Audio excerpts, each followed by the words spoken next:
आइए अब हम लोग देखेंगे दशमलव संख्याओं का वर्ग तथा वर्गमूल ज्ञात करना। जैसे कोई दशमलव संख्या हम ले ली 0.5 है, ठीक। जब इसका वर्ग करेंगे तो वर्ग को आपको पता ही है, उसी संख्या का उसी संख्या में गुणा। तो 0.5 से 0.5 में गुणा करेंगे तो 5 × 25 = 0.25 आपका वर्ग हो गया। अब आइए देखते हैं वर्गमूल। तो दशमलव के वर्गमूल में दो स्थिति आपकी बनती है। एक स्थिति जब दशमलव में जो संख्या आपकी दी रहेगी अगर वो पूर्ण वर्ग रहेगी तब उसका वर्गमूल आप भिन्न के रूप में परिवर्तित करके भी निकाल सकते हैं। लेकिन अगर वो पूर्ण वर्ग नहीं रहेगी तब उसका वर्गमूल निकालने के लिए आपको भाग विधि से दशमलव में वर्गमूल निकालना पड़ेगा। आइए देखते हैं जब पूर्ण वर्ग रहेगी उस स्थिति में। जैसे आपका 0.64 का वर्गमूल,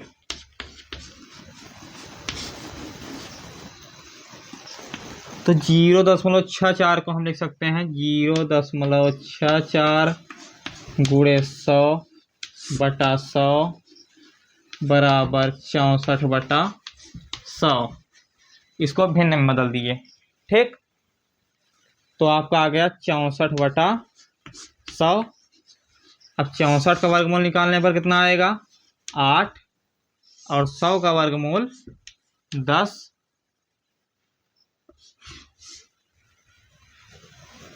तो अब आपका भिन्न के रूप में आ गया, लेकिन आपका प्रश्न क्या है दशमलव के रूप में। तो अब इसको भी दशमलव के रूप में आपको बदलना पड़ेगा और आ जाएगा आपका 0.8। 8 में 10 से भाग करेंगे तो 0.8 आ जाएगा। ये सामान्य स्थिति में, क्योंकि 64 जो है आपका वो पूर्ण वर्ग है।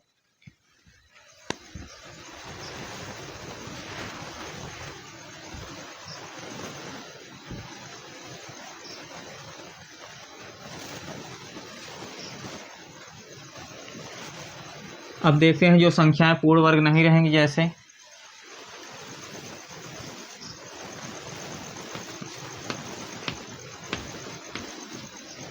मान लीजिए हमको इसका वर्गमूल निकालना है तो भाग विधि से हम निकालेंगे।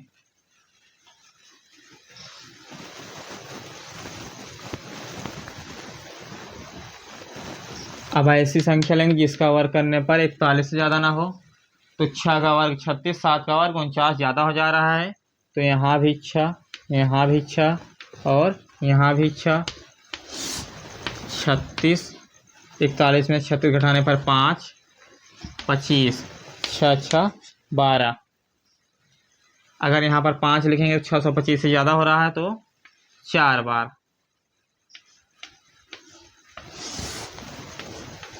यहाँ भी 4, यहाँ भी 4।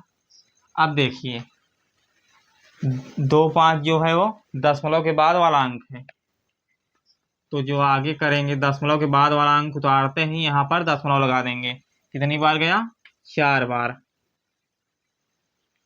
496। अब इसको घटाएंगे तो आपका आ गया 29। अब देखिए 124 में 4 जोड़ने पर 128। अब दशमलव में अगर आप वर्गमूल निकालेंगे तो दशमलव के बाद कम से कम आपको 3 अंक तक जाना है। लेकिन आपको दशमलव के बाद 2 ही अंक दिया है।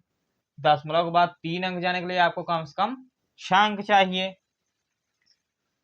तो यहाँ पर 4 0 हम बढ़ा लेंगे, ठीक। अब आइए देखते हैं 2 0 आपका यहाँ पर आ जाएगा। अब यहाँ पर 3 बार ले जाएंगे तो ज़्यादा हो जाएगा, 2 बार ले जाएंगे।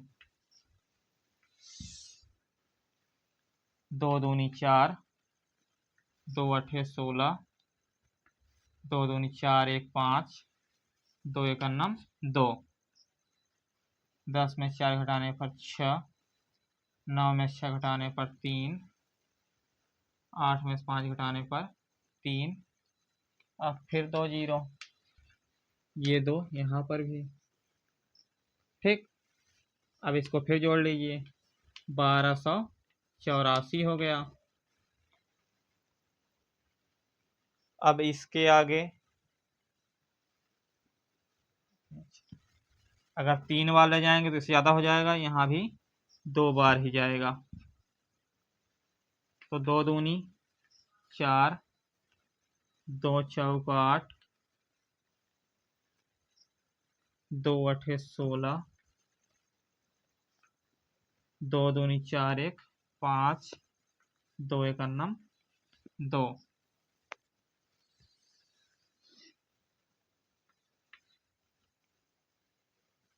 6 1 9,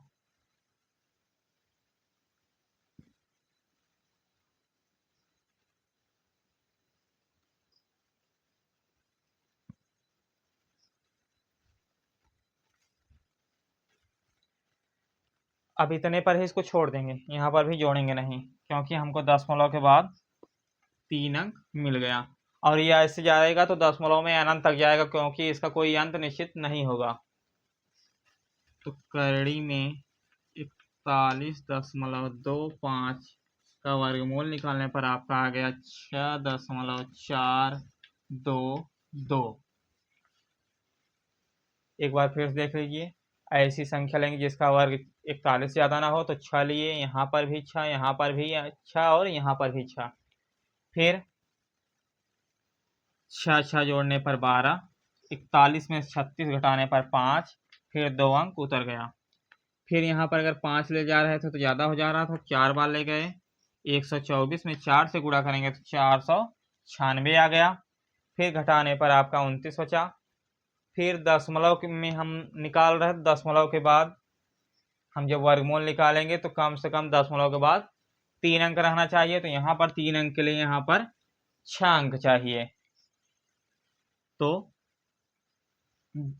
4 जीरो हम बढ़ा दिए, फिर 2 जीरो यहाँ पर उतार लिए। अभी 124 में 4 जोड़ने पर 128 आ गया, यहाँ पर आपका 2900 है।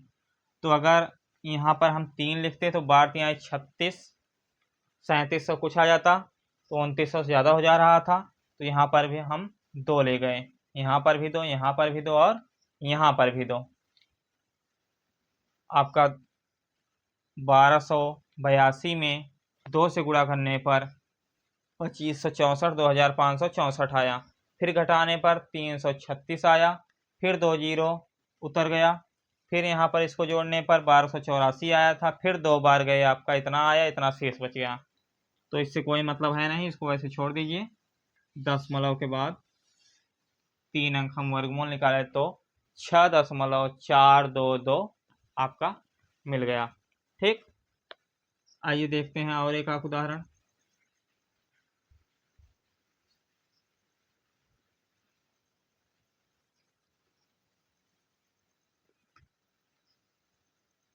जैसे पूछ लिया 2 का वर्गमूल दशमलव के 3 स्थानों तक ज्ञात कीजिए। तो 2 का वर्गमूल कैसे निकालेंगे? दशमलव के 3 स्थान तक मतलब 6 अंक चाहिए हमको। तो 1 2 3 4 5 6।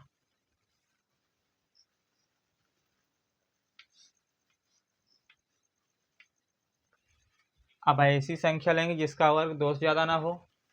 तो 1, यहाँ पर भी 1, यहाँ पर भी 1, यहाँ पर भी 1, 1 का वर्ग करने पर 1, 1 में 1 जोड़ने पर 2।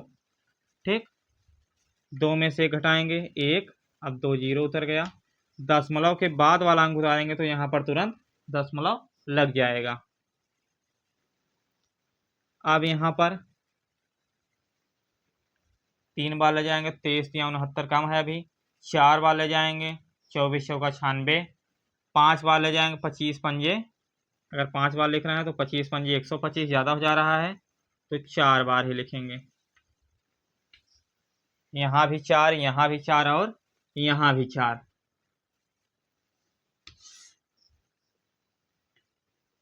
तो 24 चौका आपका 96 आ गया। 100 में से 96 घटाने पर 4 आ गया, फिर 2 जीरो उतार लिए, और यहाँ पर 24 में 4 जोड़ने पर 28 हो गया आपका। ठीक, अब 28 के आगे अगर हम 2 लिख देते हैं तो इससे ज़्यादा हो जाएगा, इसलिए 1 ही जाएगा। तो 281 का नम 281। अब घटाने पर यहाँ पर 9 1 1, अब 2 जीरो फिर उतर गया आपका। 281 में 1 जोड़ने पर 282 आ गया।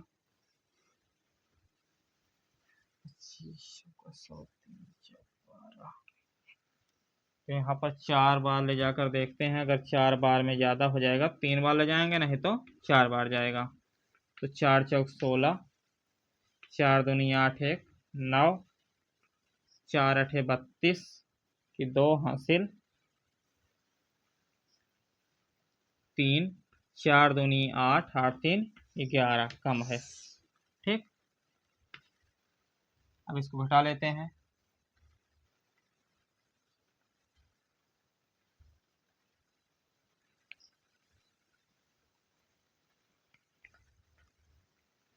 तो 2 का वर्गमूल दशमलव के 3 स्थानों तक हम निकाले तो क्या मिला, 1.414।